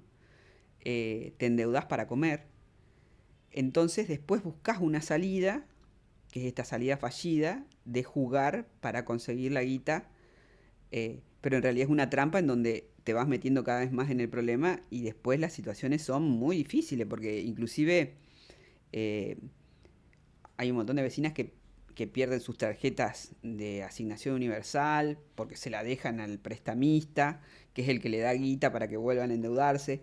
Y es como una historia sin fin en donde muchos pierden hasta su casa eh, por, por justamente caer en los prestamistas. Así que no sabemos cómo termina esta historia. Y la verdad que es muy difícil salir de ahí. Porque el endeudamiento es permanente en tu vida, en la vida particular, personal, que te lleva a jugar para poder salir y eso te mete de nuevo en no sé, un hoyo mucho más profundo en donde justamente perdés hasta tu casa. Te escuché hablar en una entrevista que te hicieron hace un mes y pico sobre que en las villas la ladera nunca está llena, sino que es en el día a día. ¿Qué implica ese día a día en términos de la alimentación y de la comida? ¿Qué venís viendo en términos de lo que se come en las villas de Argentina? Sí, hay muy poca nutrición, realmente hemos perdido muchísima calidad de la nutrición y es un problema que está como en tu cabeza, digo. Eh, el no tener nada en la heladera, eso es un permanente, te preocupa permanentemente. O sea, vos te levantás pensando que vas a comer, eh, cómo vas a conseguir la guita para poder comer. Y después lo que nosotros vemos en los comedores, que tratamos de ver cómo resolvemos, es la falta de nutrición. Eh, o sea, comés fideo con tomate y cebolla y vas perdiendo calidad nutricional y eso lo pagan las pibas y los pibes, digamos, porque son los que están malnutridos, y que eso después genera que no puedan estudiar. Digamos, es como un círculo vicioso en donde vas perdiendo justamente calidad, calidad de vida. Eh, Por eso estamos tratando de pensar en huertas, en gallineros, estamos tratando de ver cómo le agregamos a esas ollas algo de nutrición. Pero realmente, y ahora que viene el frío, es como más doloroso, ¿no? Porque para la comida en invierno tiene que ser una comida fuerte, porque es la que te permite trabajar, digamos. Nosotros siempre pensamos en función de lo que es la fuerza física, porque la comida tiene que tener ese valor nutricional o de calorías que te permita trabajar, ¿no? Poniendo el cuerpo, porque es lo que siempre se expone en los sectores populares con más fuerza. O sea, no es que vos te sentás a pensar, sino que vos tenés que ponerte en acción y trabajar con el cuerpo, porque son los trabajos que nosotros tenemos por justamente por la situación de pobreza.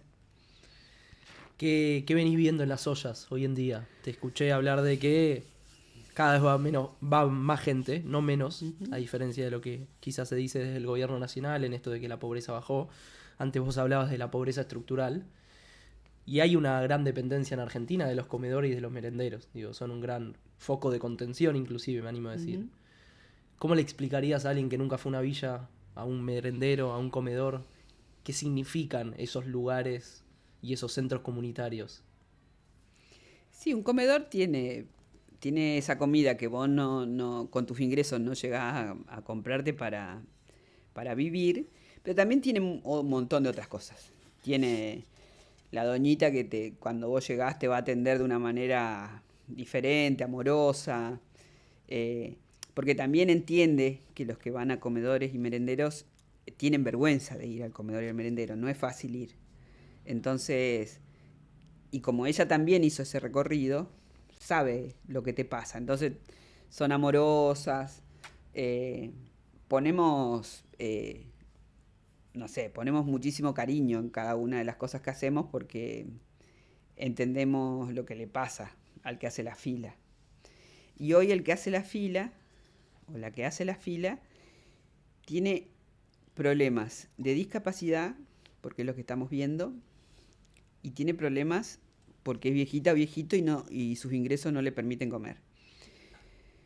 Entonces tenemos que pensar qué hacer, ¿no? Cómo juntar a esas vejeces, a esos viejos, a esas viejas, para que no se sientan solos, para que si les faltan los remedios veamos cómo lo resolvemos. O sea, tenemos que pensar en cómo organizar esa comunidad que está vieja, pero no es tan vieja, porque en el barrio popular te morís, digamos, después de los 70 y pico. No es que tengas una sobrevida como en otros sectores, sino que el mismo RENAVAP te muestra cómo nos morimos antes, ¿no? Después de los 70 empezás a morirte. Por la alimentación, por la forma de vida, por toda la historia, digamos, de pobreza, porque la pobreza te mata antes. Entonces, pero ver cómo nos organizamos con esas jubiladas y jubilados, porque entendemos que hay también una situación de soledad, ¿no? Se sienten solos, eso les hace mal. Entonces estamos pensando y estamos viendo cómo abrimos espacios, lugares, o como los centros comunitarios que tenemos, o los centros, armar centros de jubilados dentro de los barrios. Me parece que eso es como una de las tareas que tenemos por delante. Y también empezar a acompañar a las personas en situación de discapacidad, porque son muchos. En el comedor de mi barrio es el 40% de las personas que buscan la comida tienen una discapacidad, ya sea cognitiva, física, y esos también se sienten solos, y me parece que hay que empezar a pensar espacios en donde puedan participar de otra forma. Así que es como una tarea más, un trabajo más que nos queremos dar al respecto de qué hacemos con esos viejos y con esas personas que tienen una discapacidad que en un barrio popular es peor, todo es peor. Ser viejo es peor, y también tener una discapacidad es peor. Entonces, ver cómo podemos ayudar, cómo podemos colaborar para la organización y para que cada espacio piense lo que tiene que hacer. Nosotros no le vamos a decir qué tienen que hacer, sino que puedan tener el lugar y el tiempo para pensarlo y poner en valor, digamos, que también en los barrios populares hay personas con discapacidad que se les niega un montón de cosas. Ramona Medina, la Ramo, su hija Guada, tiene una discapacidad. Ramona la perdimos en pandemia por la desidia del gobierno de la ciudad de Buenos Aires. Ramona luchaba mucho por las personas en situación de discapacidad y nosotros como que no terminamos de interpretar lo que decía Ramona. Hoy me parece que estamos entendiendo cuál es una de las funciones también de ser una vecina organizada que puede abrir espacios a otras y otros vecinos que estén organizados y que también tengan otra particularidad, no solamente ser pobres, sino que también podamos ver esto, ¿no? La vejez y la discapacidad en el barrio me parece que es fundamental entenderla y acompañarla para que puedan lograr juntarse y organizarse. Hablaste de Ramona y si algo se puso sobre la mesa en aquel momento con su historia era la falta de acceso a servicios básicos en las villas de Argentina. Inclusive si eso pasó en una villa en la capital del país que queda para villas fuera de la capital, con todo lo que eso implica. ¿Qué significa vivir sin acceso a servicios básicos que quizás muchos naturalizamos y que siempre abrimos la canilla y salió agua, o que tiramos la cadena y siempre funcionó y hay cadena y no hay que tirar con un balde? ¿Qué significa? Tener acceso a servicios es como estar en el paraíso. Obviamente nosotros vivimos como en el submundo. Y no somos pocos los que vivimos en el submundo, somos cada vez más. Me parece que también hay un miedo de aquellos que no viven en ese submundo en caer en caer en pobreza. Y eso me parece que cada vez más porque hay una discriminación también muy particular contra el villero que viene de ese lugar del miedo, de caer ahí.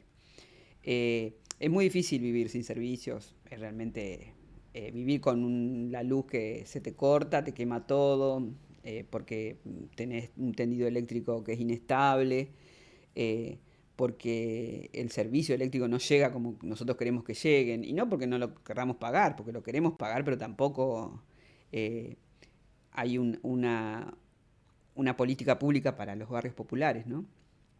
O había una política pública, pero la perdimos.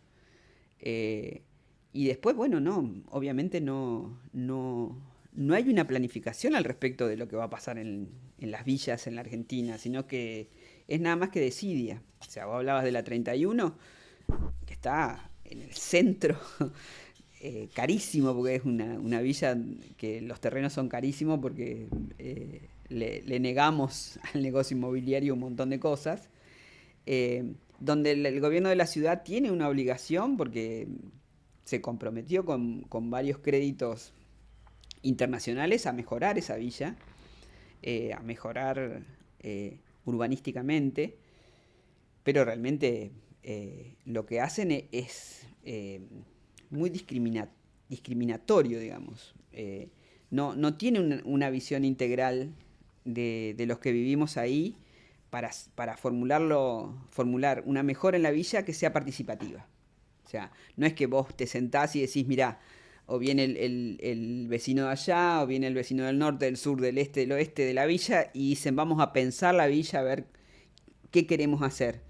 Nos invalidan, digamos, la manera de pensar y de decir porque nos discriminan. Dicen, ¿qué vas a saber vos de urbanismo? ¿Qué vas a saber vos de electricidad, de plomería, de agua? ¿Qué sabés vos? No sabés nada porque sos villero. Bueno, ese es un problema que tienen los gobiernos. Entonces, obviamente no hay participación ciudadana en lo que es la organización de una villa, que sería fundamental, porque vos sabés dónde tiene que ir la plaza, vos sabés dónde están los pibes y las pibas, las canchas, vos sabés dónde podés, porque vivís ahí. Bueno, eso se nos negó permanentemente en la planificación de las villas. Las villas fueron una respuesta a la falta de vivienda en este país y en todos los países de Latinoamérica, por ejemplo, donde la gente se asienta lo más cercano posible a su trabajo, por una cuestión de movilidad. Así nació la 31, así nace la 21-24, nacen porque se asientan. Así nació la Rosiña en Río de Janeiro. Digamos, trabajaban los hombres en la construcción, de Copacabana, tremenda playa, y le metieron en el morro una, una favela que es zarpada. Bueno, ¿por qué? Porque también vos terminás de trabajar, te tenés que tomar un colectivo o lo que sea para llegar a tu casa. Mirá si está a 4 o 5 horas de tu casa, o sea, imposible vivir. Entonces la gente se empezó a amontonar cerca de los centros en donde había más trabajo. Y por eso nacen las villas. Pero nunca se planificó, nunca nos preguntaron cómo. Nosotros fuimos, nos asentamos, empezamos a construir y nos quedamos. Siempre nos quisieron sacar, esto también es así, por eso nunca te preguntan cómo querés vivir. Y después hubo algunas políticas que intentaron urbanizarlas, pero bueno, llegó la ultraderecha y tiró absolutamente todos los proyectos que teníamos y hoy estamos sosteniéndonos en una cagada a palo de derechos que es recontra zarpada porque te lo sacan, todos los días te sacan lo que conseguiste, te sacan lo que lograste. Ese es el gobierno de Milei. ¿Qué te gustaría para tu barrio? Uh, yo quiero para mi barrio viene bien, porque la verdad que Chalés es un barrio que luchó bastante. Hoy tenemos cloacas y tenemos cordón cuneta en casi todo el barrio, falta un 30% de urbanizar. Eh, Tenemos varias canchas de fútbol, tenemos centros culturales. Eh, lo que quiero para mi barrio es trabajo, eh, trabajo remunerado y reconocido. Me parece que ese sería como la frutillita del postre. Falta un montón de eso, porque la verdad que hasta la clase media hoy ha perdido ingresos, en sus ingresos perdió porque no te alcanza para nada. Entonces, el trabajo es como el organizador de la vida cotidiana, ¿no? Porque si vos te acostás pensando que al otro día te vas a levantar a trabajar, te organizás la vida de una manera diferente, organizás si tenés niñas y niños, cómo esos niños y niños van a ir a la escuela. Bueno, es organizador y es sumamente importante. Ahora, si vos tenés 5 trabajos para poder sobrevivir, solamente para sobrevivir, es un castigo, digamos, no es un organizador. Entonces me parece que es muy necesario para cualquier villa que sus vecinos y sus vecinas tengan un trabajo reconocido y que esos ingresos les sirvan para comer, al menos. Te escuché hablar de la importancia del mate y de lo que el mate con las tortas fritas representa en muchos aspectos cuando la heladera está vacía y cuando la plata no alcanza. ¿Qué significa para vos el mate? El mate es compañía. Yo por lo general mate sola no tomo. Ahí va. Siempre tomo mate con alguien. Eh, es medio aburrido tomar mate sola. Y es encuentro, es compañía, te llena la panza, te da calorcito. Y en Santa Fe hace mucho calor, pero tomamos mate igual. Nosotros cuando nos levantamos a la mañana y abrimos el centro cultural, nos sentamos a la mañana en la sombrita de un árbol y nos tomamos unos mates para organizar el día. O sea, la que va a limpiar la cocina, los que vienen para el lavadero de autos, los que salen a limpiar la calle porque tienen la cuadrilla de limpieza urbana. Todos vienen, pero nos organizamos alrededor del mate. Y están las que toman mate dulce, están las que toman mate amargo. Enseguida llega un pancito casero, o sea, o una torta frita. Y eso te da como el pisito que necesitas en la panza para poder pensar. Entonces ahí pensamos, organizamos y de ahí nos movemos. El mate es compañía, pero con otros, con otras. No solamente compañía porque estamos juntos. ¿Qué preguntas sentís que no se hacen cuando hablamos de pobreza? Antes vos decías los pocos comunicadores que hay en los grandes medios, en los principales canales de comunicación, que no hay villeros y villeras. ¿Qué preguntas sentís que nos faltan poner en la conversación cuando hablamos de la pobreza en Argentina? Las causas, nadie habla de las causas. Nadie se pregunta, ¿por qué hay pobres? ¿Por qué pobreza? Nadie se lo pregunta. hay discusiones de cómo se redistribuye, cómo no se redistribuye, pero la verdad que cuando yo escucho hablar de pobreza, no escucho las causas. O sea, nadie se está preguntando por qué la pobreza. Me parece una preguntaza, digamos, una pregunta muy grande. ¿Por qué hay pobreza? ¿Por qué hay pobreza?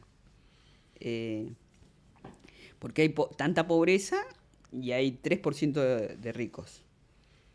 Eh, Después hay todo en el medio, hay un montón en el medio que se debaten, digamos, para no caerse, que tienen miedo de caerse.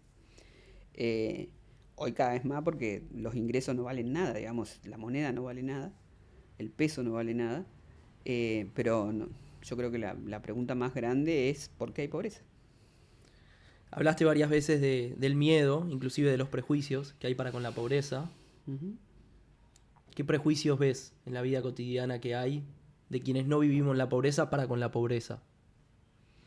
Sí, a ver, la pobreza tiene color, tiene olor, eh, color y olor seguro. Yo tengo un color, yo soy negra.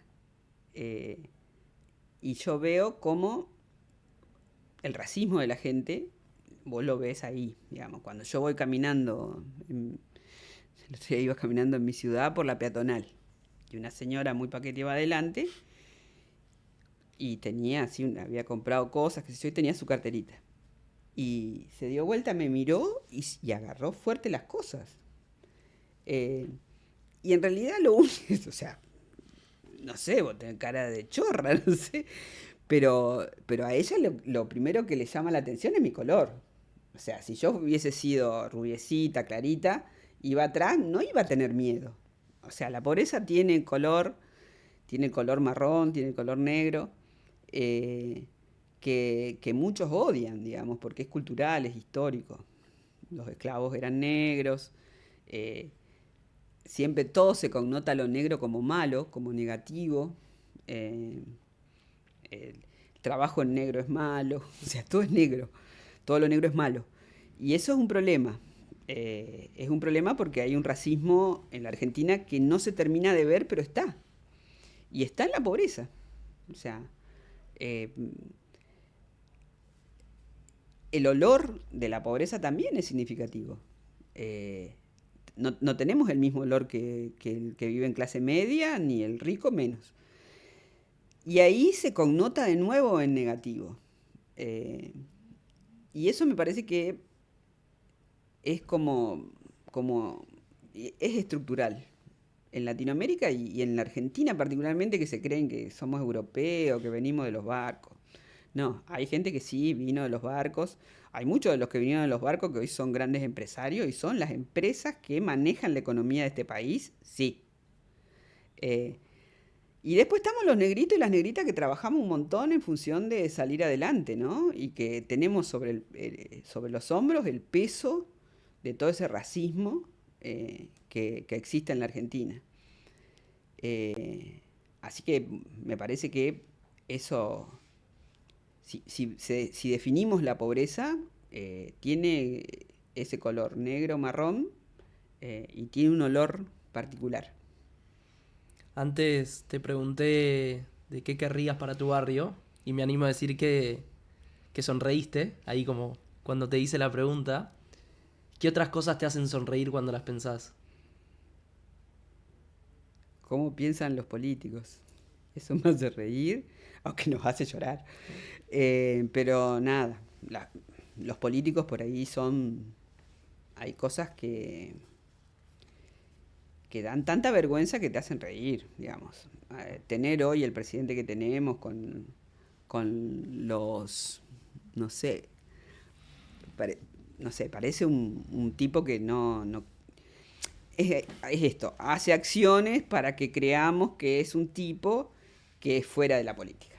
Eh, pero se le ven los hilos, digamos, de un tipo que en realidad viene como outsider, desde afuera, a traer algunas soluciones que nos están hundiendo y nos están haciendo retroceder muchísimo. Y eso se va a ver, retroceder en la historia y retroceder económicamente pero tiene esas actitudes como para ser diferente, que se le ve mucho que son forzadas, digamos, que está impostando, digamos. No eso no es él, sino que está impostando algo que vende. ¿Te imaginás algún día ocupando una banca en la legislatura de Santa Fe, en el Congreso Nacional? ¿Pensás a veces en eso, vos o algún compañero cercano con quien milite en el día a día? Sí, varias veces me lo propusieron. Yo la verdad que me entiendo haciendo política desde el lugar que lo hago, desde mi barrio y desde La Poderosa, desde mi movimiento, desde cada una de las vecinas y los vecinos que encuentro en Latinoamérica y que hablamos y que discutimos lo que es lo que nos pasa. No me veo en una banca, me cuesta bastante, aunque ya te digo, me lo han propuesto, pero no sé, me parece que mi mayor libertad es poder levantarme, hacer media cuadra hasta el centro cultural, abrir, tomar unos mates con las vecinas, planificar el día, planificar la semana, pensar lo que tenemos que hacer y cómo hacerlo, viajar hasta la ciudad de Buenos Aires, plantear estas mismas cosas con otras vecinas y vecinos. No sé, pensar la política desde ese lugar es algo que me gusta mucho, me siento muy cómoda. No sentada en una banca, eso me parece que no lo consigo ver. Por ahí hago un esfuerzo, porque digo, che, la verdad que sería bueno, económicamente estaría bien. Pero después digo, no, yo la verdad que no me veo por ahí, no soy eso, necesito mucho el barrio, yo necesito mi barrio, necesito estar en un barrio popular, eh, es como que me siento en mi lugar, ese es mi lugar, siento que ese es mi lugar, ya sea acá en la Argentina como, no sé, andando por una favela en Río de Janeiro o en Colombia, en Bogotá, en Soacha, en el 26 de julio en México. Yo me siento muy cómoda cuando estoy con mi vecina de México, que es como mi vecina de media cuadra de mi casa. Y la verdad que esa comodidad no, por ahora no la quiero cambiar. Tengo acá 5 tarjetas negras. La idea Mm. es que elijas 3. Tienen palabras para que reacciones a lo que quieras en base a todo lo que hablamos. A Agarra la que ver. yo quiera. Ahí. ¿Qué dice? Justicia. Justicia. Justicia obtendrás. Justicia es una palabra que nosotros usamos mucho en Santa Fe, en la Carpa Negra, que es una de las organizaciones que fundamos después de la inundación. Justicia falta. Justicia, justicia no es la Suprema Corte de Justicia, esa no es justicia, ni la Suprema Corte de Justicia de Santa Fe, ni la Suprema Corte de Justicia de la Nación. Ahí no hay justicia. Esa es una mentira. ¿Con qué justicia soñás? Una justicia que tenga, no sé, un perfil de derechos humanos, ¿no? Que contemple sobre todo a las personas que son juzgadas. Hoy la cárcel está llena de pobres y no hay nadie. Los ricos, digamos, los que hacen grandes desastres, los que cometen grandes crímenes, no están ahí adentro. Están los pobres que te roban una gallina o sí mataron a uno. eh, pero no están esos grandes que nos hacen sufrir por, porque hay falta de justicia social, digamos. Eh, Así que esa justicia no es para nosotros, es para otros. Voy con la segunda. Espérate. Ahí. Libertad. Libertad es lo que nosotras tenemos en el barrio, cuando caminamos, cuando nos saludamos con las vecinas, cuando podemos, eh, no sé, cuando podemos elegir qué comer, si vamos a comer pollo o vamos a comer solamente verdura y fideo, o si solamente fideo. Ojalá podamos tener la libertad eh, que nos robaron otros, que nos roban otros, digamos. Eh, pero hay una libertad que se vive en el barrio que esa sí, esa me gusta conservar. Después hay otra que nos robaron. En realidad, la libertad de poder trabajar y comer, esa nos robaron. ¿Qué otras libertades sentís que le robaron? eh, no sé, la libertad de poder movernos, de poder divertirnos. Esa también nos robaron. Ujú. ¿Sentís que el disfrute, el ocio y el divertirse dejó de ser posible? A veces se da, ¿eh? Me parece que no lo perdemos del todo. Poner una cumbia, Claro. En el eh, potrero. sí, tomarte un porrón, eso, aunque cueste, lo tenemos. Eh, Cuesta, pero me parece que, no sé, abrazarnos, sentarnos a hablar al pedo, me parece que eso no lo perdimos. Eh, pero bueno, están todo el tiempo tratando de robarnos libertades eh, y de meternos así como en una cajita, ¿viste? El pobre, ahí adentro, no te muevas más y morite. Muy latino esto, ¿no? Del disfrute a pesar de que alrededor todo Sí, ande mal. No, no solo sí, argentino, digo, como sí, muy algo muy latino. nuestro. Sí, sí, totalmente. De que la música, de que el encuentro con el otro, de que el abrazarte, no el saludarte con 5 metros de distancia. Totalmente, sí, eso es muy de los barrios populares, porque en los barrios populares se da más eso, el abrazar, ¿no? Porque hay otros sectores que vos le tenés que pedir permiso, che, puedo abrazarte, puedo darte un beso. Nosotros beso, abrazo, te colgás, te tomás un porrón, me parece que eso no lo perdemos, eso es una esencia que hay, y la música es como muy, muy particular. Mucha cumbia con tambores. Me parece que ese prende el fueguito enseguida. Voy con la tercera y última. A ver. Solidaridad. Bueno, esta es como nuestra base, ¿no? Solidaridad es poder sentir lo que le pasa a tu vecina y a tu vecino en tu cuerpo. Esa es como fuerte la definición porque vos lo sentís lo que le está pasando. Cuando el pibito entró en la droga, cuando está perdido, vos lo sentís. Aunque no sea tuyo, te duele como pierden las pibas que muchas redes toman para la prostitución. Y vos ves cómo la nena se va metiendo y cómo esa mamá sufre y eso lo sentís acá, no sé, que el pibe o la piba no tenga una zapatilla para ir a la escuela. Vos sentís cómo duele y te duele, aunque no lo esté pasando vos. Tengo la última pregunta, negra, para hacerte. Y gracias por el tiempo. Como vos sabés, este proyecto se llama Rato. Y siempre me gusta cerrar estas conversaciones preguntándole a quienes vienen acá, ¿a quién le pedirían un rato para hablar y de qué? ¿Sabés? Cuando lo terminaste de decir, se me cruzó un Pepe Mujica. Mira. Así, pero tuc. Pensé que era un viejo, yo no lo conocí. Era un viejo muy como del barrio, ¿viste? Me parece que como tendrían que ser todos los que gobiernan. Así que yo le pediría al Pepe un ratito para charlar y, y nada, para escucharlo, a ver cómo. Me parece que era un viejo muy sabio.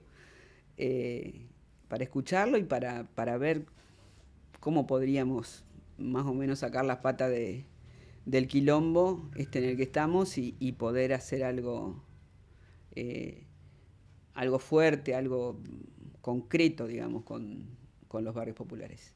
Gracias, negra, de todo corazón. No, muchas gracias a vos.